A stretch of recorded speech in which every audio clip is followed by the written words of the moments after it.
নমস্কার বন্ধুরা, তোমাদের সবাইকে স্বাগত জানাচ্ছি ঝটপট বাংলা ইউটিউব চ্যানেলে আরও নতুন ভিডিওতে। ফিক্সড ডিপোজিট কি ভারতে নিরাপদ? বিনিয়োগের আগেই জেনে নিন। এই নিয়ে বিস্তারিত আলোচনা করব এই ভিডিওতে। ভিডিও সম্পূর্ণ দেখবেন এবং যারা চ্যানেল নতুন আসছেন আমাদের চ্যানেলকে সাবস্ক্রাইব করে পাশে বেল আইকন অপশনে ক্লিক করে দেবেন, কারণ আমাদের চ্যানেলে যখন নতুন আপডেট দেবে সর্বপ্রথম আপনার কাছে চলে যাবে। ব্যাংকে বা পোস্ট অফিসে ফিক্সড ডিপোজিট হলো সব থেকে নিরাপদ বিনিয়োগের মাধ্যম, এমনটাই আমাদের দেশের বেশিরভাগ মানুষেরা মনে করে থাকেন। এখানে টাকা বিনিয়োগ করলে আপনার টাকা থাকে নিরাপদ, আর মেয়াদ শেষ হলে সুদও পাওয়া যায়। যারা শেয়ার বাজার বা মিউচুয়াল ফান্ডে ঝুঁকি নিয়ে বিনিয়োগ করতে চান না, তারা ফিক্সড ডিপোজিট স্কিমে বিনিয়োগ করতে পারেন। এত কিছু ভালো থাকলেও গ্রাহকদের মাথায় একটা প্রশ্ন থাকে যে ব্যাংক যদি কোনো কারণবশত ডুবে যায়, অর্থাৎ দেওয়ালি হয়ে যায়, তাহলে আপনার ফিক্সড ডিপোজিটের টাকার কি হবে? কারণ সকলেই নিজেদের কষ্টের টাকা বিনিয়োগ করেন, সেই জন্য সকলের উচিত যে ব্যাংক বা পোস্ট অফিসে ফিক্সড ডিপোজিট সম্পর্কে সকল তথ্য জেনে নেওয়া। ব্যাংক ডুবলে ফিক্সড ডিপোজিটের টাকার কি হবে? আপনি কোনো ব্যাংক, সে বেসরকারি হোক বা সরকারি, যে কোনো ব্যাংকে যদি ফিক্সড ডিপোজিট করতে চান, তাহলে সবার আগে একটি বিষয় জেনে নিন যে আপনি যে ব্যাংকে ফিক্সড ডিপোজিট করছেন সেই ব্যাংক যদি ডুবে যায়, তাহলে আপনার ফিক্সড ডিপোজিটের টাকার কি হবে।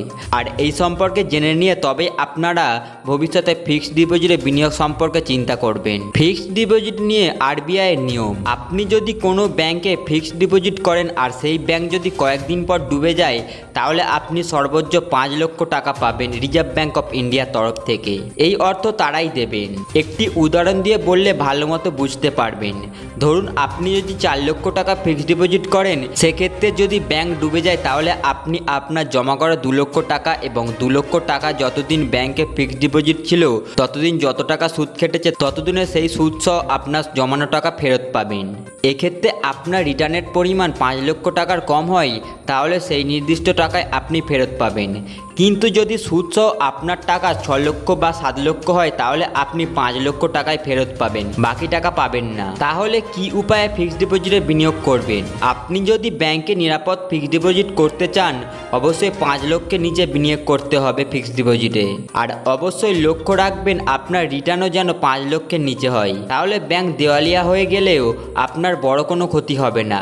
আপনার কাছে যদি 5 লক্ষের বেশি টাকা থাকে আর তা যদি ফিক্সড ডিপোজিট করতে চান, তাহলে আপনি অল্প অল্প করে বিভিন্ন ব্যাংক বা পোস্ট অফিসে বিনিয়োগ করুন। আপনার পুরো টাকা একটি ব্যাংকে বিনিয়োগ করবেন না, একাধিক ব্যাংকে 5 লক্ষের নিচে অল্প অল্প করে ফিক্সড ডিপোজিটে বিনিয়োগ করুন। আর আপনারা বুঝে শুনে সকল দিকে চিন্তা ভাবনা করেই বিনিয়োগ করবেন, কারণ সকলের কষ্টের টাকা ডুবে গেলে কারোর তেমন কিছু যাবে আসবে না, কিন্তু গরিব বা মধ্যবিত্ত মানুষদের কিছু স্বপ্ন চিরন্তরে ধূলিসাৎ হয়ে যাবে। বন্ধুরা, আজকের ভিডিও এই পর্যন্ত। ভিডিও ভালো লাগলে অবশ্যই লাইক করে চ্যানেলকে সাবস্ক্রাইব করে দেবেন। দেখা হচ্ছে পরের ভিডিওতে।